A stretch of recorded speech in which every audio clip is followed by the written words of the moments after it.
जय श्री राम। गोस्वामी तुलसीदास रचित कलजयी रामचरितमानस का एक प्रसंग आज सबसे साझा करना चाहूँगी। सही रूप में ग्रहण करके ये प्रसंग आज भी हमारे जीवन के लिए बहुत उपयोगी है और जीवन में आने वाली दुविधाओं से हमारी रक्षा करता है। इस प्रसंग में भगवान राम माता शबरी से नवदा भक्ति या नव विद्या भक्ति के बारे में चर्चा कर रहे हैं। इसे ध्यानपूर्वक सुनिए और मन में विचार कीजिए। जय माता शबरी की, जय श्री राम।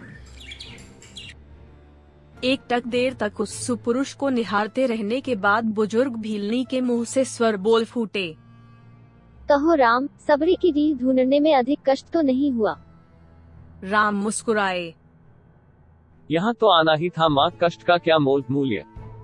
जानते हो राम, तुम्हारी प्रतीक्षा तब से कर रही हूँ जब तुम जन्मे भी नहीं थे। यह भी नहीं जानती थी कि तुम कौन हो, कैसे दिखते हो, क्यों आओगे मेरे पास। बस इतना ज्ञात था कि कोई पुरुषोत्तम आएगा जो मेरी प्रतीक्षा का अंत करेगा। राम ने कहा। तभी तो मेरे जन्म के पूर्व ही तय हो चुका था कि राम को सबरी के आश्रम में जाना है।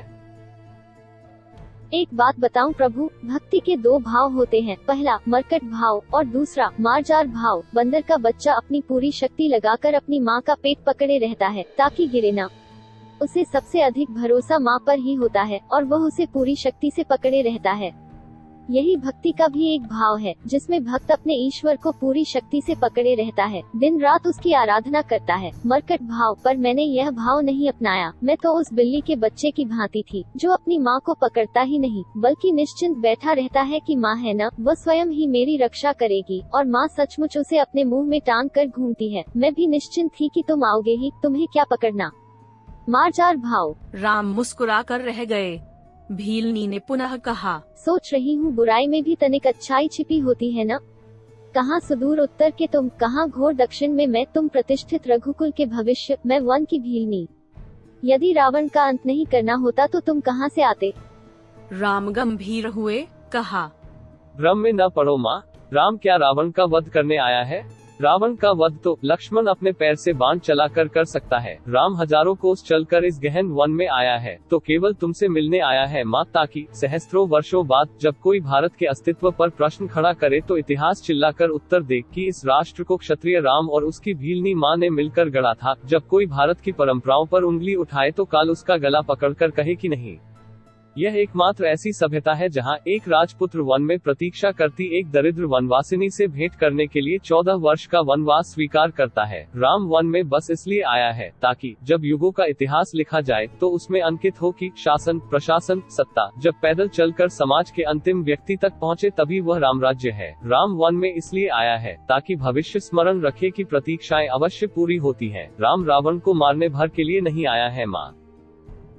माता सबरी एक टक राम को निहारती रहीं। राम ने फिर कहा।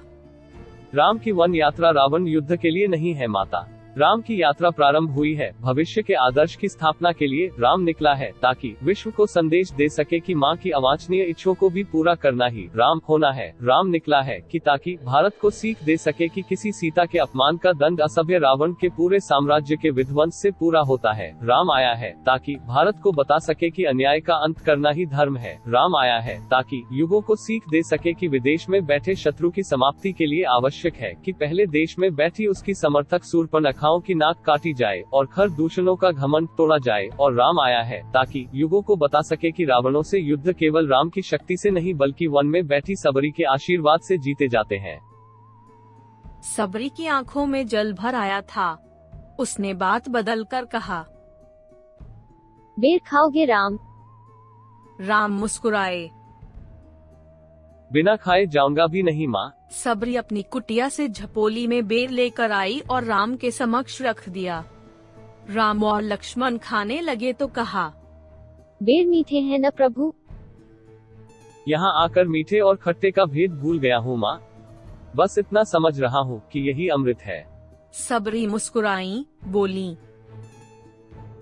सचमुच तुम मर्यादा पुरुषोत्तम हो राम।